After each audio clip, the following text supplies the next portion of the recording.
just as a rundown of, Mike suggested I probably should tell you a bit about my life as a farmer, because it's probably true, you probably don't get to meet too many farmers. You would, because you're not in a major metropolis of Melbourne or Sydney, where, you know, if you say you're a farmer there, they look for a policeman to save them. Literally, we have a reputation, which I don't know how we've earned. But I started farming about 28 years ago. I've obviously been other things, but I do know what drought, fire and flood are, burn and bust. There is a cycle, and if you're going to operate as a farmer in this country, you are farming on the driest continent on earth, but you do have some great natural advantages. We are the absolute best at growing wool, which I do know is starting to come back, and I would suggest that natural fibre might eventually be recognised as a superior product in every way to man-made synthetics. And given the fact that perhaps the burning of oil to stay warm in America and Europe might be a thing that's not going to be all that great idea, they may have to start wearing some clothes for warmth again. The burn and bust thing, that's part and parcel of this job.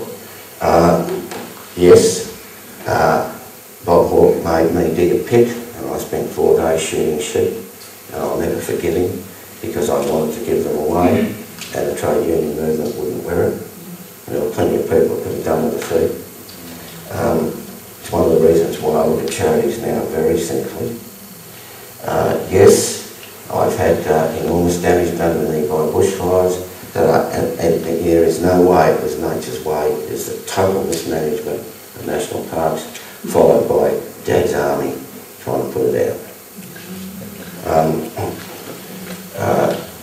The free trade price takers thing has got to stop.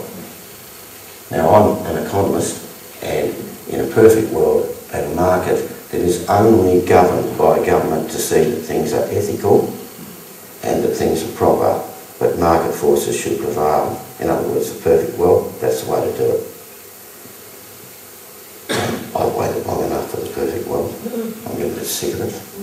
And actually, I'm a young farmer. Get that in your heads. I'm a young farmer. In the next 10 years, half the farms in Australia will be sold. Who do you think is going to buy them? And what hope is there for young ones? And I am a first generation farmer, and I want to see people be able to come into farming from other family backgrounds. Where's the government plan for that? Where's the government plan even for succession? I'll tell you what the government plan is. It's called the Managed Investment Scheme.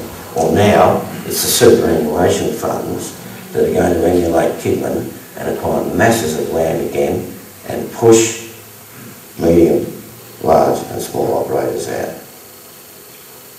We want some policy. Advice from experts. Boy, if I had some good advice. There's nothing like actually having done it. There's nothing like it. And it leads you to the next thing, which is Murphy's Law. If it can go wrong, it will.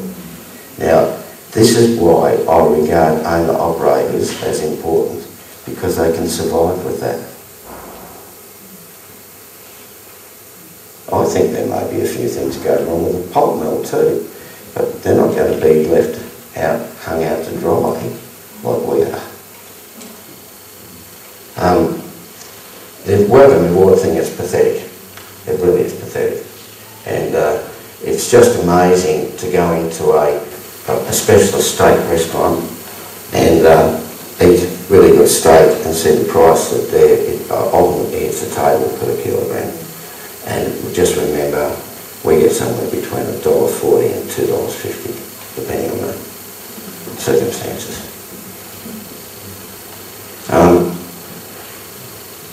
Russia, they decided that they could get rid of peasants, they collectivised the farms. They did. The first time in the history of Russia, they learned what famine And how did they fix it? They rushed out and got the peasants back on. The other thing, of course, is, and Mike is going to cover the sort of figures here, I started farming, it was about 200,000 farmers, we're below 110. We have the lowest sheep flock since 1929. Got a wool boom happening, we haven't got the sheep to supply it.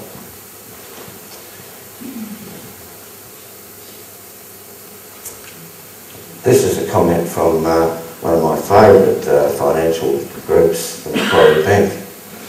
And this is about the superannuation thing that's going on here. I might add, people in superannuation schemes should be worried at the moment.